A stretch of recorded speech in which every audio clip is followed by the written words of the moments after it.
what I have here are three different situations. So, and these are off of ag fields, but this one, for example, is a field that's been tilled several times through the summer. It's from my pumpkin field. And so if it goes bad, don't blame me. It's the guilt that Scott felt too when he was talking about his oil drain. This is going to be an example of vegetated cover. So this could be a waterway or just a hay field, or it could be somebody's lawn. This could also be a construction site. Okay, I want your minds not just to focus on agriculture. It can be many different situations. So we have those, and then this is going to be a field it's been in no-till, meaning that there's been no tillage done on this field for over 30 years.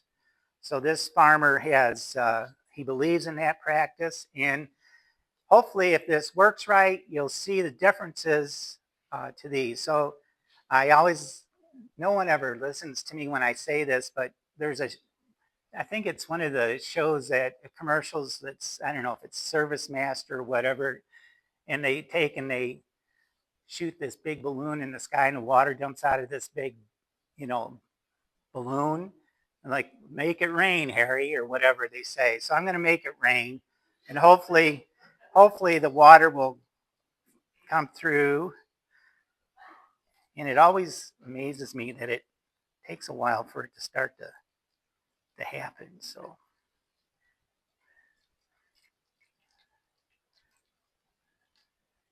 And I may have to get, another little bit of rain, but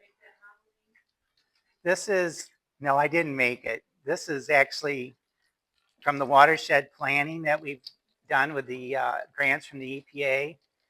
I was able to buy this. This is like $800.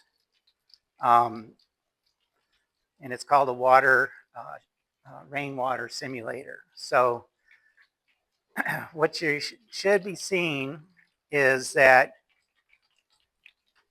we're making it rain. Grace, do you want to give me a little bit more water out of the sink?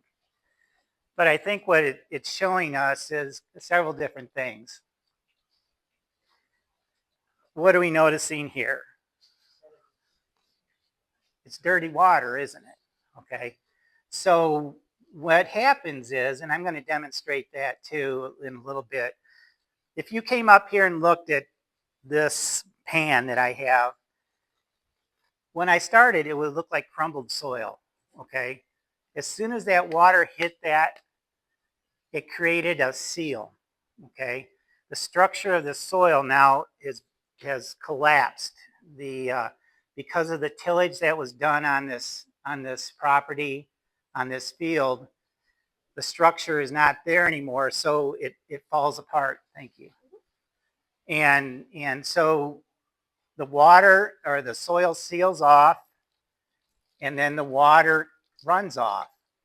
So like in a farm field that's had a lot of tillage, that keeps occurring. And if you have like a construction site, you're going to notice the water has no way to infiltrate into the ground. So it just gets dirtier and dirtier and dirtier. What you notice about this middle one, I hope, is that there's some runoff, but look, it's clear. It's clean. Okay, so it's trapping the sediment, keeping it on the land. And what are you noticing about this one? There's no water going in here, is there? This is a no-till soil that all the worms and everything over the years that have created these channels in the soil, all this water is going down through the soil. It's coming out at the bottom end, underneath the bottom end. So that's important to realize that the less we disturb the soil, the more opportunities there are for that soil to take that water and absorb it back into the ground. Okay. When we're working with farmers or working in communities, we want that water to get back into the into the soil, back into the ground, back into the aquifers. This dirty water is running off into some pipe somewhere or running right into a stream somewhere, and it's contaminating the stream, and it's creating issues. So that's a problem. And if we're going to have water runoff, we at least want it to be clean. Okay, we're filtering that water. Okay, another part of this is that I took and got some samples this morning of some soil, and let's see, I'll put this one in there. What we're going to do is you're going to see a little initial breakdown of the soil. But I want you to watch what happens here. These are 50 feet apart from one another, okay? One of these is in a tilled field. One of these was in a fence line, okay? What you're going to see here is, what's going on here? This is self-destructing, okay?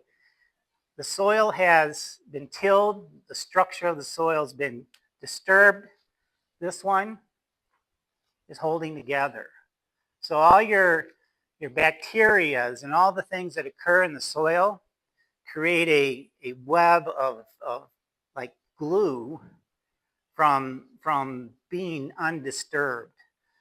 So when you're talking to somebody about which is the better soil, this one is the one that you want because this is the one that's holding all your nutrients, all the